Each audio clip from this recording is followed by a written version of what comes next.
पूर्व प्रधानमंत्री स्वर्गीय चौधरी चरण सिंह को केंद्र सरकार द्वारा भारत रत्न दिए जाने के बाद खुशी से झूम उठे।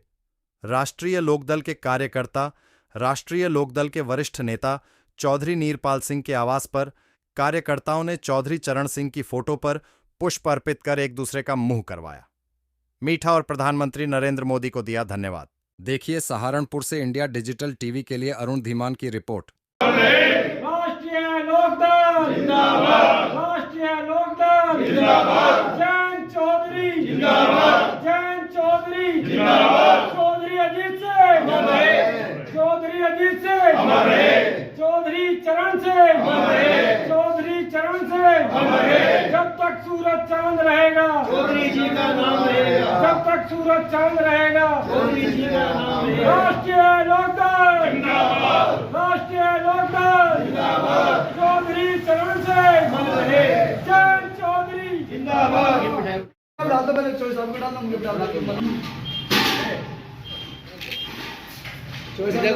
चौधरी चरण सिंह, चौधरी चरण सिंह, चौधरी चरण सिंह, जब तक सूरज चांद रहेगा।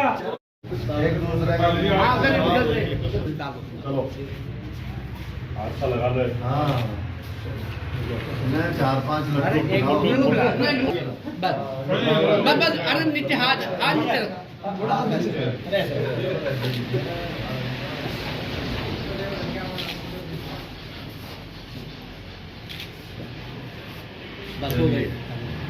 आज किसानों के मसीहा पूर्व प्रधानमंत्री धरती पुत्र चौधरी चरण सिंह जी को जो भारत रत्न दिया गया है, देश का सबसे बड़ा सर्वोच्च सम्मान केंद्र सरकार द्वारा, आदरणीय नरेंद्र मोदी जी द्वारा, आज वो भारत रत्न मिलने से आज हम लोगों ने, राष्ट्रीय लोकदल के कार्यकर्ताओं ने, पदाधिकारियों ने और साथ में मोहल्ले वाले भी थे, सब लोगों ने लड्डू बांटे हैं, खुशी मनाई है। आज चौधरी साहब को सम्मान मिला है।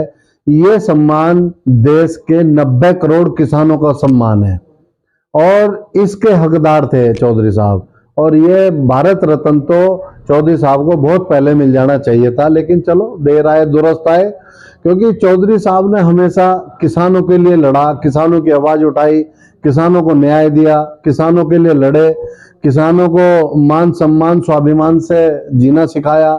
इस देश में किसानों की पहचान चौधरी चरण सिंह जी ने कराई। तो बहुत बड़े देश के महान किसान नेता हुए, उन्हें भारत रत्न से नवाजा गया है। मैं बधाई धन्यवाद देता हूं सरकार को और अपने राष्ट्रीय अध्यक्ष माननीय जैन चौधरी जी का भी मैं आभार व्यक्त करता हूं कि इसमें उनकी भी अहम भूमिका रही और ये भारत रत्न बहुत पहले मिल जाना चाहिए था, मिल गया और हम इसका सम्मान करते हैं। पूरे राष्ट्रीय लोकदल के सब कार्यकर्ता, सब किसान भाई इसका सम्मान करते हैं। लोकसभा चुनाव के दौरान ऐसा क्यों किया गया? पिछले कई सालों से क्यों ये सम्मान किया गया था? बिल्कुल, ये चौधरी साहब को भारत रत्न बहुत पहले दिया जाना चाहिए था। ये तो बहुत लेट दिया गया चौधरी साहब को। इस बीच 4 सरकार उसके बाद चले गई भाई। उस विश्वनाथ प्रताप सिंह, वीपी सिंह 89 में प्रधानमंत्री थे, उसके बाद नरसिम्हा राव प्रधानमंत्री रहे, फिर देवगौड़ा, गुजराल जी, कितने लोग प्रधानमंत्री रहे। अब 10 साल मनमोहन सिंह जी प्रधानमंत्री रहे, कांग्रेस की सरकार रही केंद्र में पूर्ण बहुमत की, उसके बावजूद भी भारत रत्न चौधरी साहब को नहीं दिया गया। ये बहुत पहले दिया जाना चाहिए था और इसको मैं समझता हूं कि चुनाव के परिदृश्य से नहीं देखना चाहिए, क्योंकि चौधरी साहब इसके हकदार थे और हैं। एक सवाल हो रहा है आपसे, जैन चौधरी ने गठबंधन तोड़कर भाजपा ज्वाइन किया है, क्या कारण रहा है? नहीं, जैन चौधरी जी ने भाजपा ज्वाइन नहीं किया है।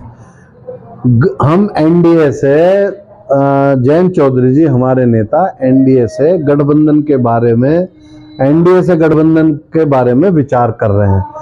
हमने भाजपा ज्वाइन नहीं की, हम कभी भाजपा में नहीं जाएंगे, राष्ट्रीय लोकदल का कभी भाजपा में विलय नहीं होगा।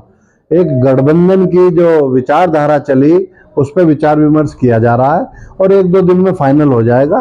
ये हमारे नेताजी का निर्णय है और हमने पहले भी कहा था कि हमारे नेताजी का निर्णय सर्वोपरि है। जो माननीय हमारे नेताजी जैन चौधरी जी करेंगे वो सब कार्यकर्ता पदाधिकारियों को सर्वमान्य है। हम उनके साथ हैं, उनके साथ खड़े हैं, उनके हर निर्णय के साथ खड़े हैं। धन्यवाद।